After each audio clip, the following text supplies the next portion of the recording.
Hi gamers, KKaceh here, back with some more discussion content. With the announcements of Acheron, people have voiced some interesting concern that she might be power creeping the whole DPS rosters since her gameplay style is so out of the norm for the game. So because of that, for this video, I really want to try and break down the topic of power creep in Honkai Star Rail. However, I'm not doing what many other content creators have talked about, like who is power creeping who, but more like to see at its fundamental gameplay design, on how power creep could occur and things that could be done in order to alleviate the power creep situation in the game. Disclaimer, I'm not a game developer, but I'm going to provide my best analysis from a gamer perspective and try to think on what I would do to make the game as balanced as possible while continuously being creative as if I was the developer of Honkai Star Rail. So for any of the viewers that are more knowledgeable than me, do please put what you know so that the other viewers and I can learn together regarding power creep topics in video games like Honkai Star Rail. And the main aim for this video is to open up the discussion topic about the game that we love, sharing and stating our concerns and try to address it, while at the same time, hopefully all of us can learn something from each other and be a better judge on what makes a game good or bad. Also, before we start, do leave a like and subscribe to my channel to help me reach 500 subs by the end of March and 1,000 subs by the end of 2024. I put up 2 to 3 discussion videos every week, so when the next discussion video is up, you will know about it. And with your help, my life can turn into a much better direction.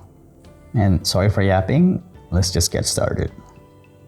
Before I start talking about what will affect the power creep in Honkai Star Rail, I want to say why power creep is not good for the players in the game most of the time, especially for live service gacha game. The main reason is that it will make your characters that you invest your time and for some people even money into becoming obsolete. And we don't want that to happen because it kind of feels like our investment is for nothing in the long run. At least I don't want that to happen to me. So as of now, I'm very impressed with Honkai Star Rail that even though there's a power creep that exists in the game, the other characters are still very viable to be used should you want to use them. So let's see what will affect power creep in turn-based game, especially for Honkai Star Rail. The first thing is very straightforward, higher multiplier. Most long-time gamers will understand this concept, but to those who don't, let me talk a little bit about it. There are currently no characters that exactly have the exact same kit in Honkai Star Rail, so it is a bit difficult to give a direct comparison since you need to consider all the ultimate, skill, traces, eidolons, and other talents. But if I want to give an extremely simple example, let's say Zilla and Yanqing skill. Both deal single damage to an enemy, and in the actual game at max skill level, both Yanqing and Zilla will deal 242% of their attack as damage to a single target enemy. So if Zilla's skill multiplier happens to be more than 242%, essentially Zilla directly power creeping Yanqing, even though both skills are just doing the same thing. Once again, this is a rather simple example, as in real Honkai Star Rail, there are other elements that needs to be considered, and I've mentioned all of those elements before. A very easy power creep comparison will be something like from FGO, since they are mechanically less dense, and if you have played the game, you know what I mean. And also without a doubt, at maximum eidolons, a 5-star characters will outperform a 4-star character. So as long as Honkai Star Rail doesn't directly just adding character with higher multiplier, power creep should not be that apparent. The second variable will be same or almost same mechanics. When two characters are doing the same thing, but one does more, the one that does more tends to just straight up power creeping the other one. I guess the best example of this would be Lynx and Natasha.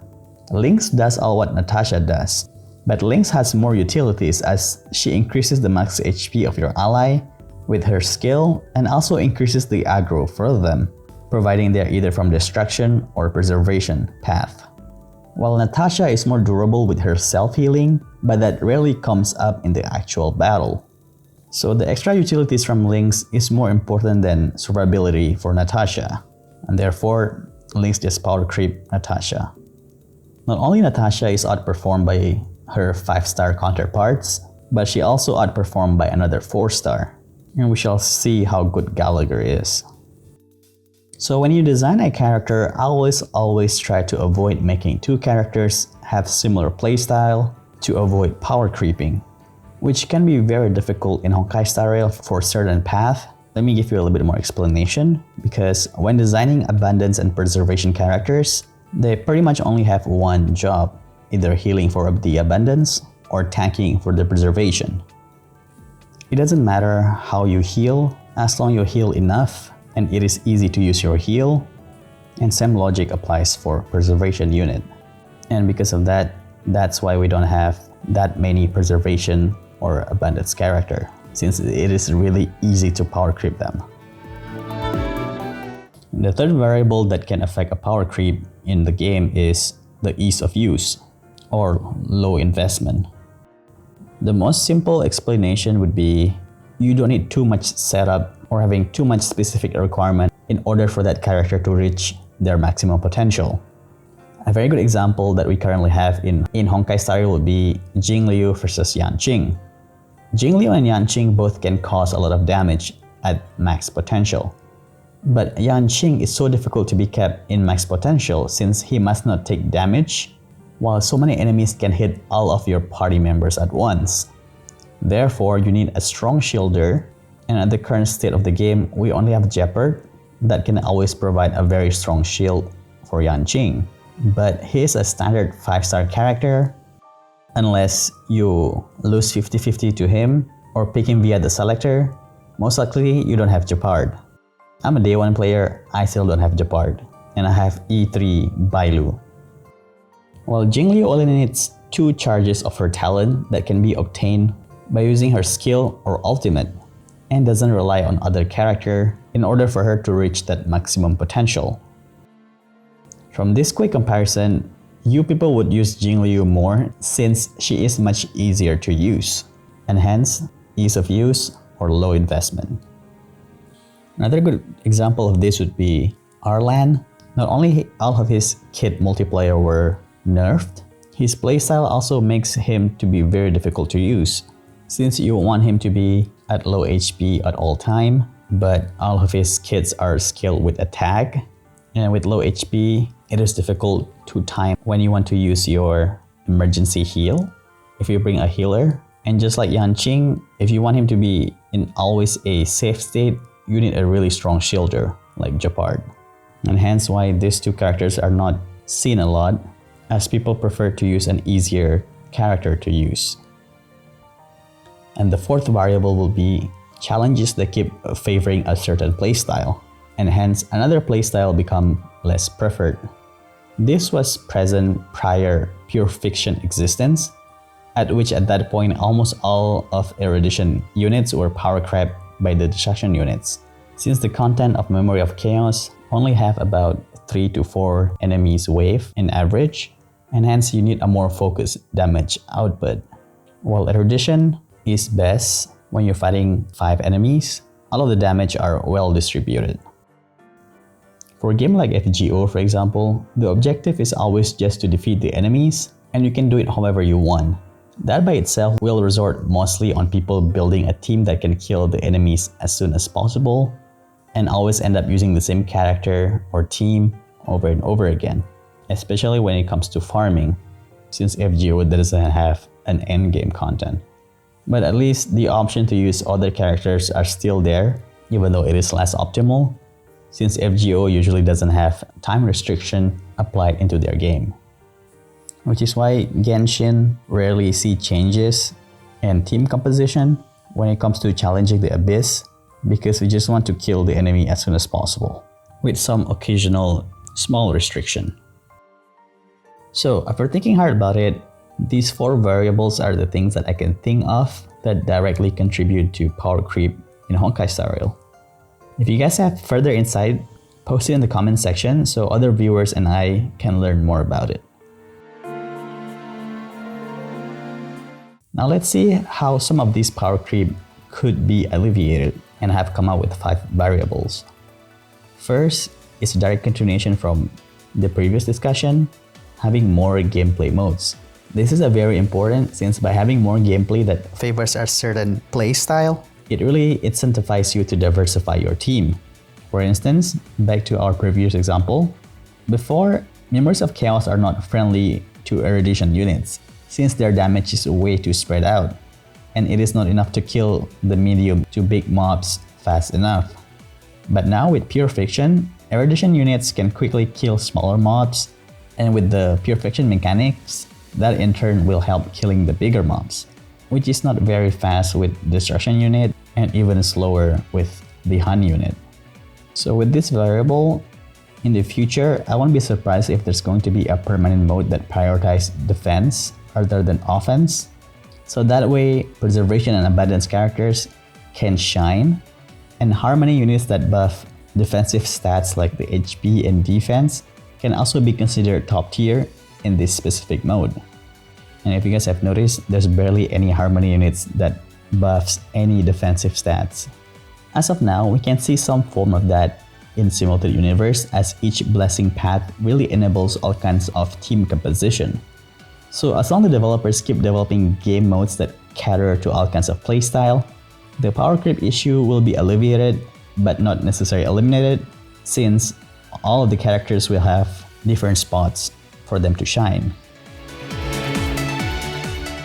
Second variables that can help alleviate the power creep issue would be plenty of combat mechanics. Keep expanding the combat mechanics to help a certain playstyle to solve their problems. Let me give you an example.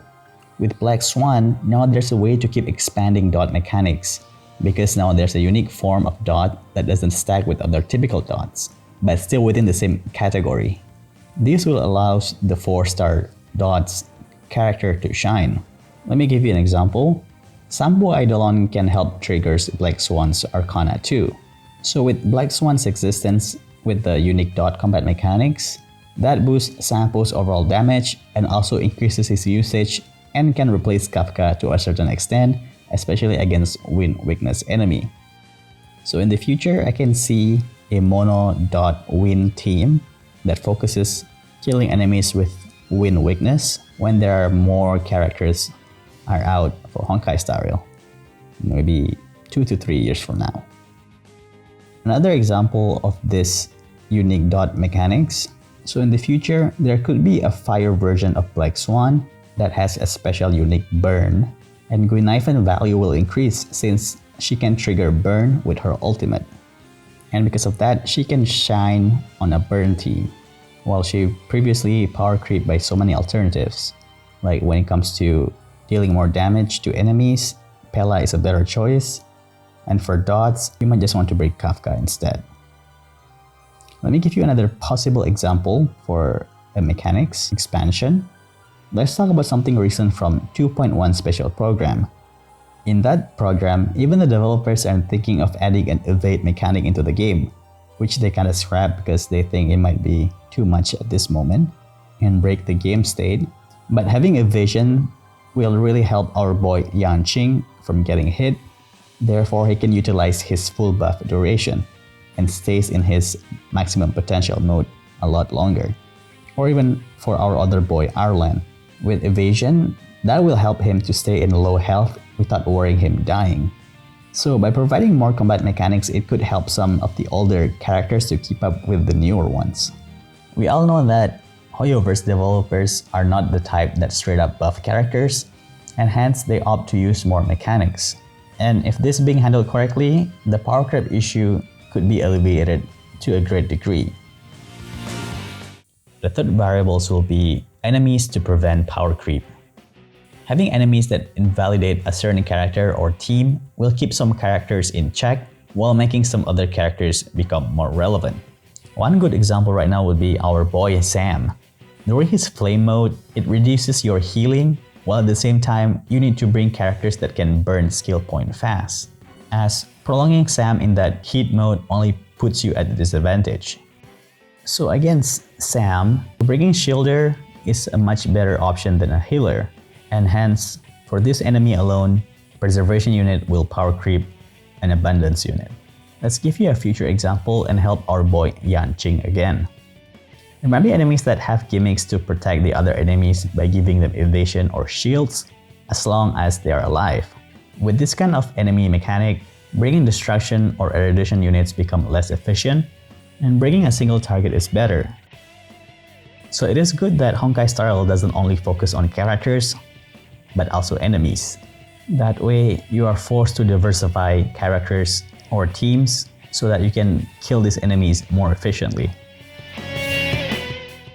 The fourth variable will be more characters to boost the weaker mechanics. Having more characters that fulfill specific character niche is always visible. It is just better for characters so they excel at certain things and don't have to worry about power creep that much, maybe except during general usage. The recent example will be Imbibitor Lune. He was a difficult character to use due to his skill point management issue, and people would use Jingliu instead. Thanks to Sparkle, his usage becomes easier and allows for a more visible team usage. And recovering extra skill points is not necessarily a new mechanics. Let me give you another recent example. With the upcoming Acheron, debuffer will have increased value that is comparable to a buffer. With previously, debuffer is less preferred in all situations because there's a chance that the enemy will resist the debuff. While giving buff to allies will always guarantee to succeed. But now, with Acheron, she prefers to have a debuffer as it will allow her to unleash her ultimate faster, while at the same time, the debuffers provide even more value to her by decreasing the enemy stats. So by having a character that synergizes with certain playstyle is always a visible plan moving forward. Let me give you another example. If we are talking about possible future additions, for instance, let's help our boy Yanqing again. Have a 4-star character preservation that takes away an ally aggro points, while at the same time shield that one character. It is not that great for many other characters, but tada! It kinda solves the issue with our boy Yanqing, since his chance of getting attacked is lower, and he also has a shield to keep him from getting damaged. And that makes our boy slightly more viable and shorten the gap between him and the other easier DPS unit. But eventually, Star Rail developers should slow down with expanding their mechanics and focus more on filling the niche that many existing characters need, which could be done with 4-star units. The last variable is Light Cone and Relics. New Relics and Light Cone could always make the characters more playable. A good example would be the Prisoner Relics that boost dot damage. Before the existence of this relic, dot damage would be rather subpar, especially without Kafka. As for Light Cone, I can't think of any game-changing Light Cone at the moment, since I don't ever roll on Light Cone banner. So let me know if you guys know any Light Cone that really boosts a character's performance. I'm not talking about a simple stat boost, but more like a Light Cone that makes unplayable character playable. As usual, let's talk about a future example. Let's help our boy Yanqing again. Maybe have a 2-piece relic or Light Cone that allows dodging, creating shield after using ultimate or skill, or at the bare minimum, reduces the aggro on the wearer. That way, once again, help Yanqing with his dependency and not getting damaged to stay at maximum potential. So basically, with well-designed Light Cone and relics, it will help with some of the power creep issues, making them from unplayable to somewhat competitive. Well, that's all I can say about power creep in Honkai Star Rail in general. If there are more variables that you think can help alleviate power creep issues for Honkai Star Rail, do talk about it in the comment section so we can learn together about it. So in conclusion, I would say that currently Honkai Star Rail is still doing okay when it comes to power creep. It is not too severe and most of the characters are still performing just fine since they still fit within the 4 variables that affects power creep. Even then, due to turn-based nature of Honkai Star Rail and with the developers that is not scared to go beyond the molds, there's still plenty of remedies that the developers could implement in order to revitalize some of the unused characters. If you have watched my unique mechanics video, you will know that the devs could still make over 30 characters that don't change the meta that much by using the existing mechanics. So I don't think power creep will be a glaring issue for Honkai Star Rail until maybe around 2 or more years, providing the developers are handling it with care and a lot of consideration being put into it.